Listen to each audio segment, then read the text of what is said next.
going to be very interesting because you will learn how we form sentences and how our language changes depending on who we are talking to. So everyone, आज का जो हमारा lecture है उसमें हम दो चीजें cover करने वाले हैं. First is sentence structure.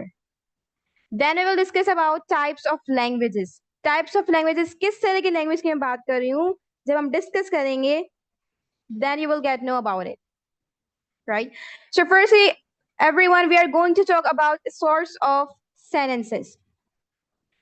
Basically, everyone, there are 5 types of sentences. जैसे कि हमने पहले डिस्कस किया था positive, negative and interrogative. But everyone, इसके अलावा कुछ और टाइप्स होते हैं, कुछ और सोर्स होते हैं सेंटेंसेस के जो हम बेसिकली अपने डेली लाइफ में यूज कर रहे होते हैं.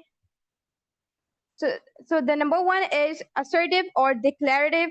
Then we have interrogative, imperative, optative, then exclamatory sentences. So everyone, firstly, we are going to discuss about assertive or declarative sentences. So everyone, in assertive or declarative sentence, there are two most common things, that is affirms or deny. Everyone, assertive or declarative sentence हम use करते हैं basically affirm या फिर deny के लिए. Whenever we give a statement, जब भी हम कोई statement की बात कर रहे होते हैं वो हमारा affirms में आ जाता है, और जब भी कभी हम कोई चीज किसी चीज से negate कर रहे होते हैं, deny कर रहे होते हैं, वो हमारा declarative में आ रहा होता है. ठीक है? For example, I have two sentences here. The number one is assertive or affirmative. For example, I'm a doctor. इसी तरह अगर मैं बात करूं डिनाई, मैं सेंटेंस में कर रही हूं, नेगेटिव सेंटेंस मेरे पास मौजूद है, that is I'm not a doctor. So everyone, assertive और declarative sentences basically दो चीजें डिफाइन करता है. एक होता है affirms, then second होता है हमारे पास deny. ठीक है? affirms में हमको स्टेटमेंट रख रहे होते हैं, कोई बयान सामने रख रहे होते हैं बात करते वक्त. ठीक है? इसी तरह deny में किसी चीज से हम इनकार कर रहे होते हैं. ठीक है? So everyone, tell me one positive sentence, whatever you use in your daily life.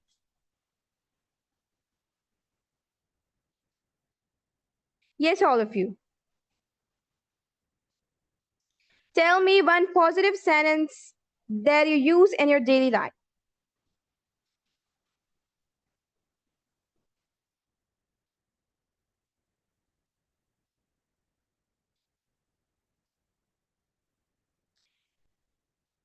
Okay, I'm fine. I don't know. What are you doing? Excellent. So everyone, it was our assertive and declarative sentence. Now we are going to learn about interrogative sentence. So everyone, interrogative sentence is basically interrogation से निकला है. इसमें हम दो चीजों के बारे में डिस्कस कर रहे होते हैं. ये सिर्फ हम क्वेश्चंस के लिए यूज कर रहे होते हैं, और क्वेश्चंस हमारे पास दो तरह के होते हैं. Number one is confirmative or confirmational questions. Then second is informative or informational questions. Everyone, confirmative questions basically क्या होते हैं? Confirmative sentence ऐसे होते हैं जिसमें हम कोई बंदे से सवाल पूछते हैं और उसका जो हमें आंसर मिल रहा होता है, जो जवाब मिल रहा होता है, वो बेसिकली यस और नो में मिल रहा होता है. हम किसी से कोई बात कंफर्म कर रहे होते हैं. ठीक है? फॉर एग्जाम्पल, अगर मैं पूछ रही हूँ are you doing some work, क्या तुम काम कर रही हो, अब इसमें मुझे जो अगला बंदा है वो आंसर देगा यस और नो. ठीक है? इसी तरह अगर मैं बात करूं इंफॉर्मेशनल क्वेश्चंस की, इंफॉर्मेटिव सेंटेंस की, तो इसमें हम अगले बंदे से रीजन पूछ रहे होते हैं, इंफॉर्मेशन गेट कर रहे होते हैं. फॉर एग्जाम्पल, अगर कोई बंदा ये काम कर रहा है तो ये काम क्यों कर रहा है, हमें इससे रीजन जानना है, इंफॉर्मेशन लेनी है. ठीक है? For example, I have a confirmative question, that is, are you a doctor? Then we have informative sentence, that is, why are you coming late? May I account for this? So everyone, confirmative और informative questions basically क्या होते हैं? confirmative में जो हमें answer मिल रहा होता है वो basically yes, no, sure इस तरह का मिल रहा होता है, और informative sentence में हमें मिल रहा होता है, रीजन मिल रही होती है. ठीक है? वो जो हाथ हमारे सामने पेश किए जाते हैं कि ये बंदा ये काम क्यों कर रहा है, किस लिए कर रहा है, अगर ये कुछ भी कर रहा है इसके करने की वजह क्या है, इसकी बेसिकली हम इसके बारे में बात कर रहे होते हैं. ठीक है? So everyone, now you have to tell me one confirmational question in the comment. Yes, everyone.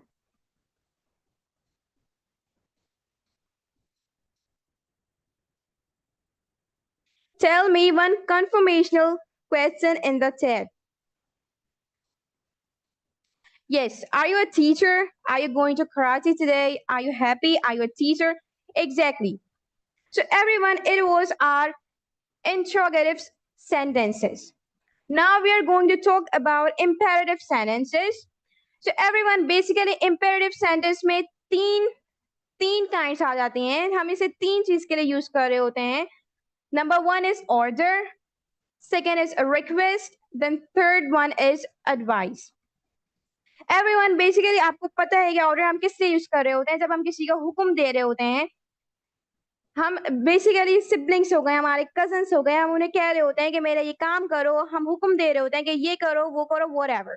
So everyone, हम इंपेरेटिव सेंटेंस उसके लिए यूज करते हैं ऑर्डर के लिए, ठीक है. और एवरीवन, ऑर्डर के लिए हम जब कोई सेंटेंस बनाते हैं, जब भी कोई सेंटेंस क्रिएट करते हैं, तो उसमें हमेशा सेंटेंस डायरेक्ट ऑब्जेक्ट से शुरू होता है. इसमें ज्यादातर हम सब्जेक्ट यूज नहीं कर रहे होते, ठीक है.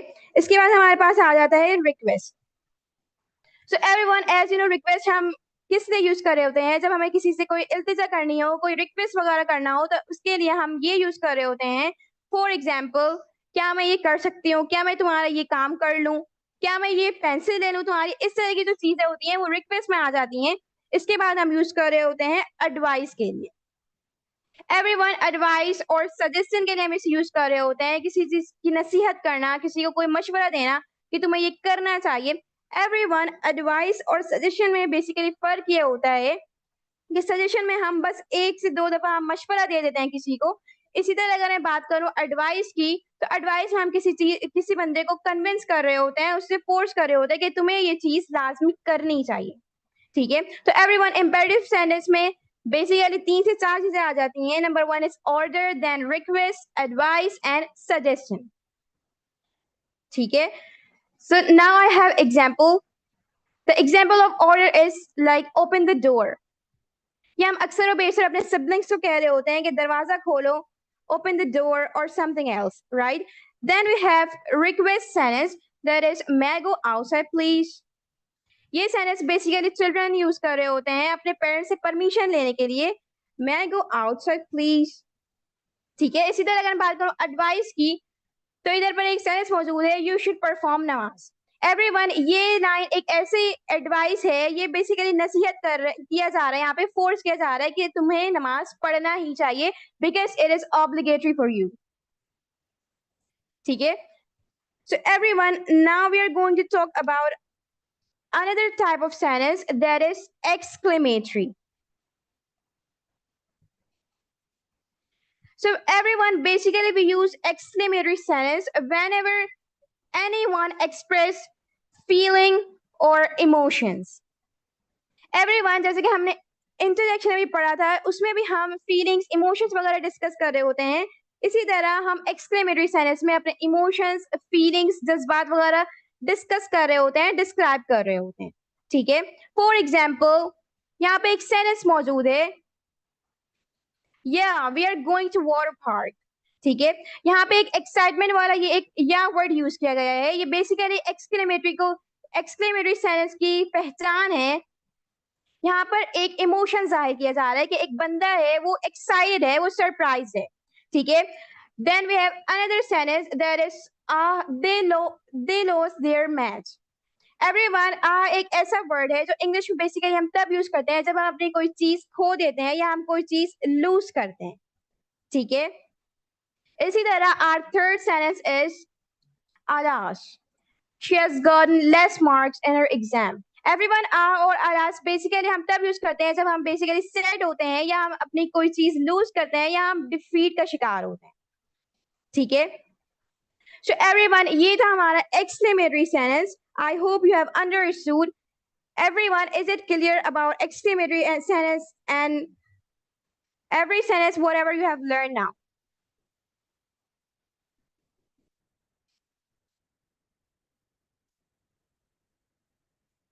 Yes, everyone. Clear. Excellent. So everyone, now we are going to discuss about last but not the least sentence, that is optative sentence. Everyone, we use optative sentence whenever we use any sentence for blessings or we use for curse.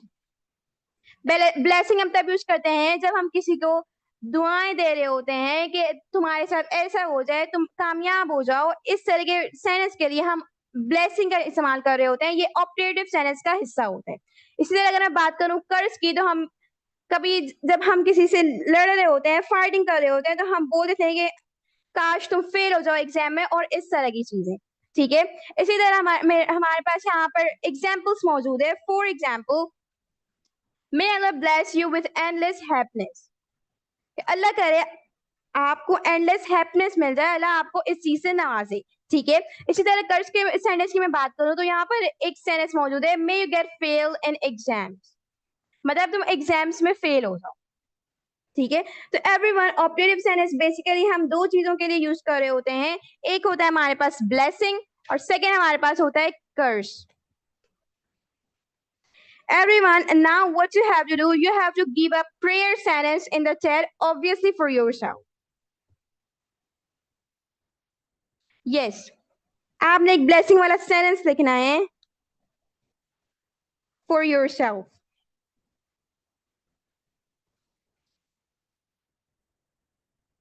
Everyone, आ और alas, everyone basically जो आ हम use कर रहे होते हैं ये थोड़ा सा कम लेवल का होता है। इसी तरह अलास थोड़ा सा ज्यादा लेवल, जो हमारी फीलिंग होती है, सैडनेस होती है, उसके लिए हम बेसिकली यूज कर रहे होते हैं। Yes, may Allah help me, may Allah bless you. Exactly. So everyone, it was our source of sentences, types of sentences. Everyone, now we are moving towards another interesting topic, that is types of languages. Everyone, ये उस language की बात नहीं हो रही, ये English, Urdu, Sindhi, इस तरह की कोई लैंग्वेज की बात नहीं हो रही। ये हम ऐसी लैंग्वेज की बात कर रहे हैं जो हम अपने स्पीकिंग, अपने कॉन्वर्सेशन, अब डिफरेंट प्लेसेस पर हम यूज कर रहे होते हैं। इसके भी बेसिकली 5 टाइप्स होते हैं। There are 5 sort of languages, that is formal, informal. Everyone, basically हम दो लैंग्वेज के बारे में सुन रहे होते हैं मुआशरे में, that is formal and informal, कि ये चीज फॉर्मल है, ये इनफॉर्मल है। इसके आगे हमें ना ही कोई बताते हैं, ना ही हमें कहीं से सुनने को मिलता है। ठीक है, सो एवरीवन, उसके बाद 3 टाइप्स ऑफ लैंग्वेज हमारे पास और आ जाते हैं, that is slang, then we have taboo slang. Everyone, इसकी जो प्रोनाउंसिएशन या एक्शन आप कह सकते हैं, ये टबू है, इसे टैबू भी आप कह सकते हैं पाकिस्तानी एक्शन में। ठीक है, इसके अलावा नॉन स्टैंडर्ड आ जाता है हमारे पास।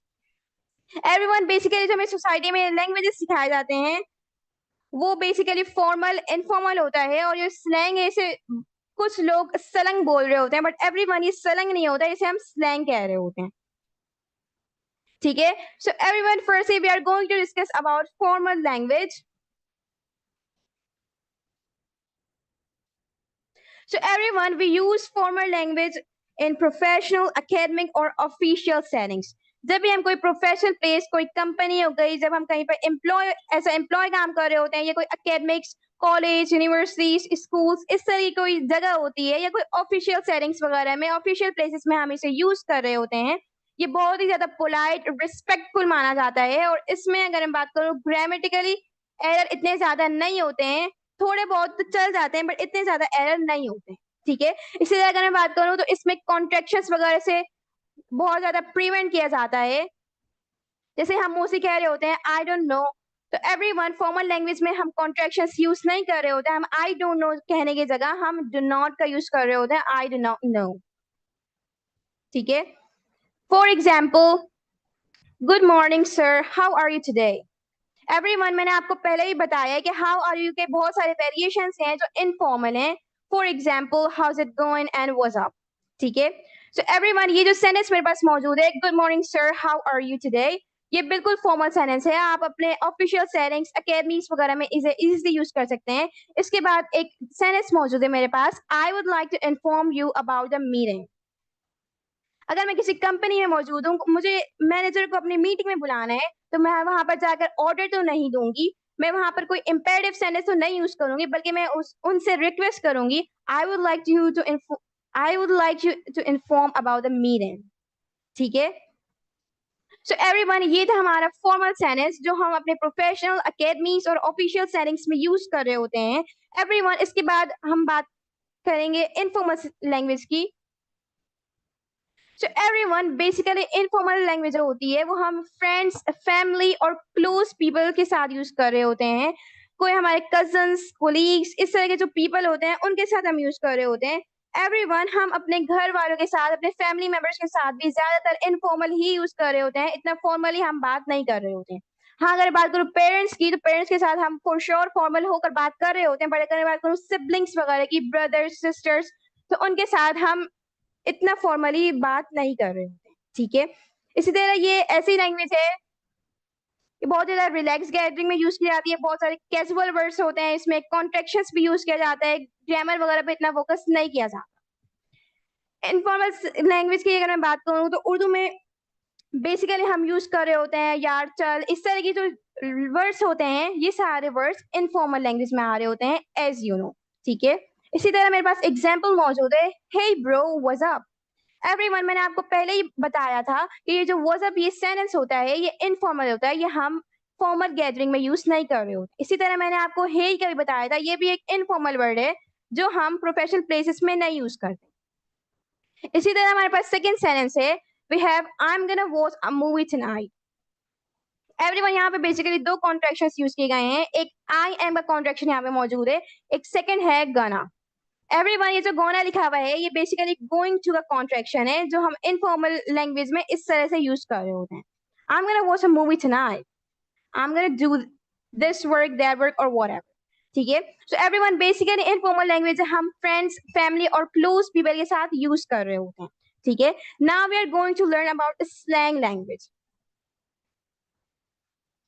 सो एवरीवन, स्लैंग लैंग्वेज बेसिकली क्या होती है? स्लैंग लैंग्वेज में बहुत ही ज्यादा कैजुअल वर्ड्स, फ्रेजेस यूज किए जाते हैं, और ये हम स्पेसिफिक ग्रुप्स के साथ कर रहे होते हैं। और इसमें भाषा का कुछ ऐसे वर्ड्स भी यूज किए जाते हैं जो आपको डिक्शनरीज में भी नहीं मिलते। अगर मैं बात करूं उर्दू डिक्शनरी की, तो उर्दू डिक्शनरी में भी आपको ये सारी चीजें नहीं मिल रही होती। ठीक है, ये ट्रेंडी जरूर होता है, बट ये प्रोफेशनल प्लेसेस वगैरह में यूज नहीं किया जाता है, and it's also not suitable for professional places. ठीक है, फॉर एग्जाम्पल, इसमें अगर मैं बात करूँ तो इसमें हम बहुत ही ज्यादा बेतकल्लुफ हो जाते हैं, हम बहुत ही ज्यादा फ्रैंक हो जाते हैं। अगर मैं कुछ एग्जाम्पल्स दूं उर्दू की, तो हम बेसिकली जब हम सिबलिंग्स के साथ हमारी जो लड़ाई होती है, फाइटिंग अगर हम कर रहे होते हैं, तो हम बेसिकली उसे कह रहे होते हैं तुम पागल हो, ये वो, इस तरह के वर्ड्स। तो बेसिकली ये जो वर्ड्स होते हैं, ये सारे स्लैंग में आते हैं, ये इनफॉर्मल से थोड़ा अलग लेवल होता है इनका, ये स्लैंग में आ रहे होते हैं, स्लैंग लैंग्वेज में। ठीक है, और एवरीवन, स्लैंग लैंग्वेज में बेसिकली आपको कॉन्ट्रैक्शंस भी मिलते हैं, और इसके अलावा जो हम यूज कर रहे होते हैं शॉर्ट फॉर्म, ये भी स्लैंग लैंग्वेज का हिस्सा है। आपने बहुत दफा सुना होगा LOL लोग यूज कर रहे होते हैं, लाफिंग आउट लाउड। एवरीवन, ये जो आप शॉर्ट फॉर्म सुन रहे हैं, ये भी एक स्लैंग लैंग्वेज का हिस्सा है। ठीक है, फॉर एग्जाम्पल, यहाँ पर एक सेंटेंस मौजूद है, that party was lit. Everyone, ये जो लिट वर्ड मौजूद है, इसके जो मीनिंग है बेसिकली अमेजिंग होता है, बट ये एक स्लैंग वर्ड है। ठीक है, इसी तरह शी इज माई BFF, यहाँ पर एक शॉर्ट फॉर्म यूज किया गया है बेस्ट फ्रेंड फॉर एवर का। बट एवरीवन, ये एक स्लैंग लैंग्वेज में मौजूद है, स्लैंग लैंग्वेज में इन सबको हम यूज कर रहे होते हैं। ठीक है, इसी everyone, we are going to discuss about taboo slang. So everyone, ये एक ऐसी लैंग्वेज होती है जो हमारे सोसाइटी में, हमारे मुआशरे में एक्सेप्टेबल नहीं होती। इसमें बहुत ही ज्यादा रूड वर्ड्स यूज किए जाते हैं, बहुत ही ज्यादा ऑफेंसिव वर्ड्स का यूज किया जाता है, इसमें अदब का कोई ख्याल नहीं रखा जाता। और बेसिकली ये ऐसे वर्ड्स इसमें यूज किए जाते हैं जो इंसल्टिंग होते हैं, अगला बंदा पसंद नहीं करता। ये वो वर्ड्स होते हैं जो बेसिकली वो बंदा जो बहुत ज्यादा एब्यूसिव वर्ड यूज कर रहा होता है, गालियों गालियों से बात कर रहा होता है, वो सेंटेंस, वो लैंग्वेज हमारी टुबू स्लैंग में आ रही होती है। ठीक है, एवरीवन, इसकी मैं आपको एग्जांपल देने वाली नहीं हूँ, बट माशाल्लाह से आप लोग बहुत ही ज्यादा इंटेलिजेंट हैं। आप लोग खुद इमेजिन कर सकते हैं कि which kind of words we can include in taboo slang language. ठीक है, इसमें बहुत ही ज्यादा स्ट्रॉन्गर कर्सिव वर्ड्स यूज हो रहे होते हैं। ठीक है, everyone, now we have another language that is non-standard. Everyone, non standard language basically क्या होती है? नॉन स्टैंडर्ड लैंग्वेज का बेसिकली मतलब होता है वो बंदा जिसे बात करने की कोई तमीज ना हो। इंग्लिश में अगर मैं बात करूँ तो इंग्लिश में बिगनर्स ग्रामर पे इतना फोकस नहीं कर रहे होते, वो छोटे छोटे ग्रामर रूल्स को भी स्किप कर रहे होते हैं। बट एवरीवन, आपको इतना ग्रामर जरूर सीखना है कि आप अगले बंदे को अपनी बात कन्वे कर सके। बहुत से लोग इतना ग्रामर भी नहीं बोल रहे होते हैं कि अगला बंदा उनकी बात समझ सके। तो एवरीवन, इस तरह के जो कॉन्वर्जेशन होते हैं ये नॉन स्टैंडर्ड में आ रही होती है। इसके अलावा बहुत से लोग ऐसे होते हैं जो घर में जो लैंग्वेज यूज कर रहे होते हैं इनफॉर्मल, वही वो प्रोफेशनल प्लेसेस में, स्कूल्स कॉलेजेस वगैरह में यूज कर रहे होते हैं। तो एवरीवन, ये सारी लैंग्वेज, ये सारी कॉन्वर्जेशन भी नॉन स्टैंडर्ड में आ रही होती है। ठीक है, फॉर एग्जाम्पल यहाँ पर मेरे पास एग्जाम्पल मौजूद है, ही गो टू स्कूल। एवरीवन, यहाँ पर एक बिल्कुल छोटा सा ग्रामर रूल अप्लाई हो रहा है जो आप कर सकते हैं। But if you are beginners, अगर आप नहीं भी करें तो कोई मसले की बात नहीं है, there is no problem at all. ठीक है, इसी तरह हमारे पास अदर सेंटेंस है, I know like this. Everyone, ये सेंटेंस, इसमें भले ग्रामर रॉन्ग हो, बट ये हमें समझ भी नहीं आ रहा है कि एक्चुअल में बात किस तरह की जा रही है। ठीक है, इसको हम दो और तरीके से बना सकते हैं, बट यहाँ पर ग्रामर पे फोकस नहीं किया जा रहा और इसकी जो सेंस है वो भी इतना कुछ खास हमें समझ नहीं आ रहा है। ठीक है, तो एवरीवन, बेसिकली अगर मैं बात करूँ 5 टाइप्स ऑफ लैंग्वेजेस की, तो फॉर्मल लैंग्वेज वो होती है जो हम professional places, academies, official settings वगैरह में यूज कर रहे होते हैं। एवरीवन, अगर मैं किसी कंपनी में मौजूद हूँ, मैं किसी इंस्टीट्यूट में मौजूद हूँ और मुझे लीव चाहिए, तो मैं उनको बस बता के तो नहीं चले जाऊंगी कि मैं घर जा रही हूँ या आई वॉन्ट लीव, बल्कि मैं उनसे रिक्वेस्ट करूंगी, sir I have this kind of work, मैं लीव। तो मैं उसे बेसिकली मैं उन्हें एप्लीकेशन दूंगी, मैं उनसे रिक्वेस्ट करूंगी कि क्या मैं लीव ले सकती हूँ। तो एवरीवन, इस तरह की जो कॉन्वर्जेशन होती है, कम्युनिकेशन होती है, वो फॉर्मल में आ रही होती है। इसी तरह इनफॉर्मल लैंग्वेज हम तब यूज करते हैं जब हम किसी फ्रेंड, कोलीग्स, कजन्स वगैरह के साथ बात कर रहे हो। और स्लैंग लैंग्वेज वो होती है जिसमें हम बहुत ज्यादा फ्रैंक हो जाते हैं। टैबू स्लैंग में हम एब्यूसिव वर्ड यूज कर रहे होते हैं, स्ट्रॉन्ग कर्सिव वर्ड। और नॉन स्टैंडर्ड वो बंदा यूज कर रहा होता है जिसे बोलने की तमीज ही ना हो। ठीक है, everyone, I am gonna tell you 3 words. Everyone, एक वर्ड हमारे पास मौजूद है, यस। एवरीवन, ये एक फॉर्मल लैंग्वेज का वर्ड है, यस। पर अगर मैं इसके वर्जन की बात करूं इनफॉर्मल में, तो इनफॉर्मल भी हम यस यूज कर रहे होते हैं, बट इसकी जो स्पेलिंग है, इसकी प्रोनाउंसिएशन वगैरह डिफरेंट हो जाती है, हम या यूज कर रहे होते हैं। ठीक है, आपने बहुत से लोगों से सुना होगा, वो लोग कह रहे होते हैं या श्योर। सो एवरीवन, ये जो या है ये इनफॉर्मल लैंग्वेज का वर्ड है। इनफॉर्मल लैंग्वेज को इतनी ज्यादा बुरी नहीं मानी जाती है, but it is included in the dictionary in the word, so I am gonna tell you. ठीक है, इसलिए या का जो ये वर्जन है ये स्लैंग में भी फॉर श्योर मौजूद है। स्लैंग में जो इसका वर्जन है वो होता है यप। ठीक है, फॉर्मल में हम यस यूज कर रहे होते हैं, इनफॉर्मल में हम या यूज कर रहे होते हैं, और स्लैंग में हम यप यूज कर रहे होते हैं। ठीक है, इसी तरह एवरीवन, अगर मैं बात करूं नो की, तो नो का भी हमारे पास वर्जन मौजूद है। फॉर्मल लैंग्वेजेस में हम नो यूज कर रहे होते हैं, ये बिल्कुल फॉर्मल है। बट अगर मैं बात करूं इसके इनफॉर्मल की, तो इनफॉर्मल में आ जाता है ना। ये कोई उर्दू का वर्ड नहीं है, ये इंग्लिश का ही वर्ड है, ना। For example, do you like this? ना, आई डोंट लाइक।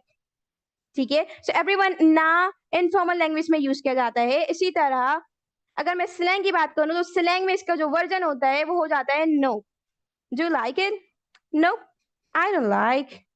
ठीक है, सो एवरीवन, ये हमारे पास नो का वर्जन था। इसी तरह ओके आपने बहुत ज्यादा सुना होगा, ओके या ओके। एवरीवन, ओके की बेसिकली दो स्पेलिंग्स आपने देखी होंगी, एक होता है ओके और एक होता है ओके। एवरीवन, दोनों की मीनिंग बिल्कुल सेम होती है, थोड़ा सा प्रोनाउंसिएशन का डिफरेंस आ जाता है।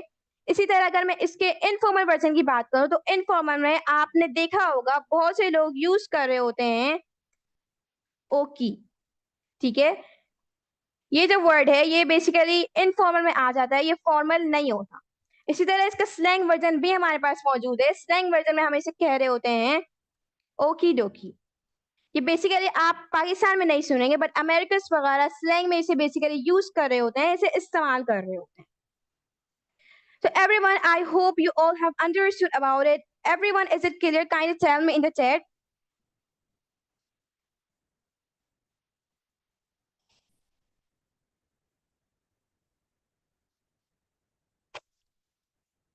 सो एवरीवन, अगर मैं बात करूं स्लैंग लैंग्वेज की, तो एवरीवन, क्या आप स्लैंग लैंग्वेज को किसी प्रोफेशनल प्लेस में यूज करेंगे? Everyone, will you use slang language in professional places? No, never. Exactly.